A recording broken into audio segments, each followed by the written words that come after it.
முத்துக்குமார் ஆரி ஞாபகம் வருது, அந்த மாதிரி இருக்காரு. அந்த மாதிரி இருக்காரு. சௌந்தர்யா அவங்க ஒரு இதில் போகிறாங்க, ஓவியா மாதிரி போகிறாங்கன்னு வச்சுக்கோங்களேன், அந்த மாதிரி லைட். எனக்கு சௌந்தர்யாவை ரொம்ப பிடிக்கும். அவங்க துருன்னு எதனால பேசினாலும் ஓப்பன் டாக்காக கொஞ்சம் நல்லா பண்ணுறாங்க எல்லாமே. விஜய் விஷால் அந்த மாதிரி அவர் வந்து எப்படி சொல்கிறது, இந்த வாரம் வெளில போகணும்னு நினைக்கிற வந்துன்னா முத்துக்குமரன் போனால் நல்லாயிருக்கும் நான் நினைக்கிறேன். ஏன்னா இப்போ வந்து பாக்கியலட்சுமி கேரக்டர் அப்படியே இங்கே உள்ள மெயின்டைன் பண்ணுறாரு. அப்படின்னா அவர் வந்து ஓகே தான், எல்லா விஷயத்தையும் பேசுகிறாரு. பட் மற்றவங்களை ஏற்றி விடாமல் வளராமல் நான் வளரணும்னு நினைக்கிற மாதிரி இருக்குது. பட் அது நல்லது கிடையாது. பிக் பாஸ் பார்க்குறீங்களா, எப்படி போகுது? போதுங்க, ஏதோ இந்த சீசன் போகுது, மற்ற சீசன் மாதிரி இல்லை. ஓகே போகுது. இந்த சீசன் உங்களுக்கு பிடிச்ச கண்டெஸ்டன்ஸ் யாராவது இருக்காங்க? விஜய் விஷால் அந்த மாதிரி. அவர் பிடிக்கும். அவர் கேம்ல எப்படி? அவர் வந்து எப்படி சொல்கிறது, அப்படியே போகிறாரு, ஒரு ஜோக் ஃபன்னாகவே எல்லாத்தையும் சொல்லிட்டு போகிறாரு. இன்னும் கொஞ்சம் ஓப்பனாக சொன்னார்னா அவருக்கு சான்சஸ் இருக்குது வின் பண்ணுறதுக்குன்னு நினைக்கிறேன். சௌந்தர்யா முத்துக்குமாரை பற்றி தான் முத்துக்குமார் ஆரி ஞாபகம் வருது, அந்த மாதிரி இருக்காரு. அந்த மாதிரி இருக்காரு. சௌந்தர்யா அவங்க ஒரு இதில் போகிறாங்க, ஓவியா மாதிரி போகிறாங்கன்னு வச்சுக்கோங்களேன், அந்த மாதிரி லைட்டாக. போன சீசன் மாயா மாதிரி யாராவது தெரியுறாங்க? மாயா மாதிரி இன்னும் இல்லை, வருவாங்க, ஆனால் இன்னும் வெளிப்படையாக வரல. வைல்ட் கார்டில் 6 பேர் வந்தாங்கல்ல, அவங்க எப்படி விளையாடிட்டு இருக்காங்க பார்க்கல.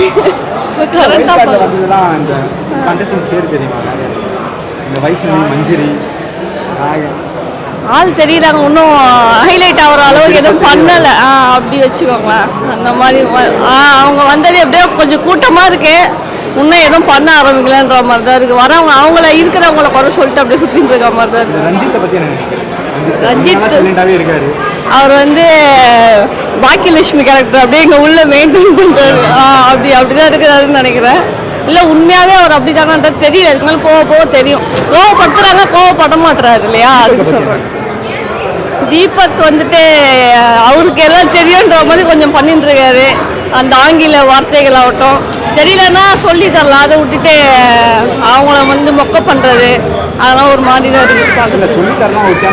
சொல்லி கொடுக்காதீங்கன்னு சொல்கிறாங்களே, அதை பற்றி நீங்கள்? அவங்க ஒரு கோலம் இருக்கு, அவங்களை பற்றி பேசுறது என்ன சொல்கிறது, அவ்வளோதான். எதுவும் சொல்கிறது அவ்வளோதான். அவங்க நிறைய வாய்ஸ் அவுட் பண்ணுறாங்கல்ல, பண்ணுறாங்க. அவங்கள என்ன சொல்கிறது, பெருசாக வெளியில் தெரிய மாட்டேங்குது. ஒரு சில விஷயங்கள் ஓகேவாக இருக்குது அவங்க சொல்கிறது, ஒரு சிலது மொக்கையாக போயிடுது. கேர்ள்ஸ் டீமில் யார் ஸ்ட்ராங்காக இருக்காங்க? கேர்ள்ஸ்லையா, அவங்க பேர் என்னப்பா? அன்சிகா. அந்த ஃபஸ்ட்டு கேப்டன்ஷிப் வந்தாங்களே, தர்ஷிகா கொஞ்சம் ஸ்ட்ராங்காக இருக்காங்க. அப்படியே கொஞ்சம் போனாங்கன்னா ஓகே, அவங்களுக்கும் சான்ஸ் இருக்குது. டீம்லாம் போட்டு போனாங்கன்னா வேலைக்கு ஆகுது. ஆனந்தி ஓகே, ஆனந்தி பண்ணுறாங்க ஏதோ கொஞ்சம். பவித்ராவும் விஜய் விஷால் வந்து கொஞ்சம் சைலண்ட்டாக அப்படியே அந்த மாதிரி போயிட்டு இருக்கிறாங்க. இந்த வாரம் யார் வெளியில் போனால் நல்லா இருக்கும் உங்களுக்கு தோணுது? இவங்க இல்லைன்னா இந்த வீடு நல்லா இருக்கும். உள்ளே வந்தவங்க யாருன்னா போயிட்டு ஒயில் கார்டில் வந்தாங்க பார்த்தீங்களா, அவங்க யாருன்னா போனால் பெட்டராக இருக்கும். மஞ்சரி போவாங்க நிறைய பேர் எதிர்பார்க்குறாங்க, ஏன்னா உள்ளே வந்தவங்க மஞ்சரி மேபி இருக்கலாம், சான்சஸ் இருக்குன்னு நினைக்கிறேன். பிக் பாஸ் வந்து நல்லா தான் இருக்கு. பட் போன சீசனை விட தேர்ட் சீசன் வந்து இந்த சீசனுக்கு பெட்டர் கிடையாது. ஏதோ ஒரு ஷோ எடுத்துட்டு வரணுன்றதுக்காக இருக்க மாதிரி இருக்கு. வந்து அதுக்கப்புறம் இப்போ என்னன்னா ரொம்ப விஜய் டிவியில் இருக்கவங்க நிறைய பேர் கொண்டு வந்து இறக்கியிருக்காங்க. அவங்க ஏதோ ட்ரை பண்றாங்க படிக்கணும்னு, அவங்க என்ன நடிக்கிறாங்கன்னு தெரியல, கொஞ்சம் பெட்டரா பண்ணலாம் அப்படின்ற மாதிரி இருக்கு. எனக்கு சௌந்தர்யாவை ரொம்ப பிடிக்கும். அவங்க துருன்னு எதனால பேசினாலும் ஓப்பன் டாக்கா கொஞ்சம் நல்லா பண்றாங்க எல்லாமே. என்னன்னா அவங்கள இப்போ ஒருத்தவங்க நல்லா பண்றாங்கள தானே ஹேட் பண்ணுவாங்க. ஸோ அதுதான் உள்ள நடக்குது. என்னன்னா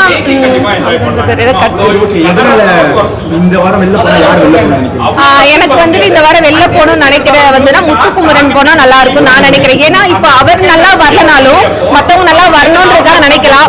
அவர் நான் வரணும்னு பெட்டரா நினைக்கிறத தாண்டி மற்றவங்களை டவுன் பண்றாரோ மேபி அப்படின்ற மாதிரி அவர் வளரலாம். ஆனா மற்றவங்களை வளர விடாம நம்ம வளரணும்னு நினைக்க கூடாது. அது மாதிரிதான் அவர் கொஞ்சம் ஓப்பன் டாப் இருக்கிறாரு, அது அவரும் சாத்தியமா ஏற்படுத்திக்கிறாரு. அவ்வளவுதான்.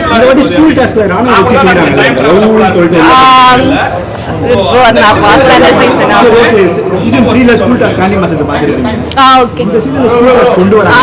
ஸ்கூல் டாஸ்க் வந்து லாஸ்ட் டைம் பண்ணும்போது நல்லா இருந்துச்சு. ஏன்னா வந்துட்டு சாண்டி மாஸ்டர் நிறைய வந்துட்டு சூப்பரா பண்ணிருக்காங்க இந்த கிளாஸஸ்லாம். பட் இந்த டைம் வந்துட்டு அவ்வளவா பெட்டரா இல்ல, ஃபுல் ஃபைட்டிங் மாதிரி தான் போயிட்டு இருக்கு. இதை வந்து நல்ல ஒரு கண்டென்ட்டா நல்ல ஒரு ஜாலியா கொண்டு போகலாம். பட் போரிங்கா தான் போயிட்டு இருக்கு இந்த சீசன். நிறைய பேர் முத்துக்கு சப்போர்ட் பண்றாங்க, நீங்க வெளில போகணும்னு சொல்றீங்க. ஏன் அப்படின்னா அவர் வந்து ஓகே தான் எல்லா விஷயத்தையும் பேசுறாரு. பட் மத்தவங்களை ஏத்தி விடாம வளராம நான் வளரணும்னு நினைக்கிற மாதிரி இருக்கு. பட் அது நல்லது கிடையாது. ஓகே, ஏன்னா நீ அவருடைய பெஸ்ட் அவர் கொடுக்கட்டும், மத்தவங்க பெஸ்ட்டையும் கொடுக்கட்டும். பட் மத்தவங்க வளர்றதை டவுன் பண்ணக்கூடாது, அவ்வளவுதான். சும்மா இருக்கிற ரஞ்சித் சார் கூட வாய்ஸ் அவுட் பண்றாரு. சும்மா இருக்க ரஞ்சித் சாரா? அவர் சும்மா தான் இருந்தாரு. அவருங்க பேசுன்னு சொல்லிட்டு பேச வச்சிட்டீங்க. அப்ப என்ன பண்ண முடியும்? வீடியோ எப்படி போகுது? நல்லா இருக்கு. இன்னும் கொஞ்சம் பெட்டரா கொடுக்கலாம். மத்த சீசன் மாதிரி வராது, தேர்ட் சீசன் மாதிரி இந்த சீசன் வராது, அவ்வளவுதான். ஓகே.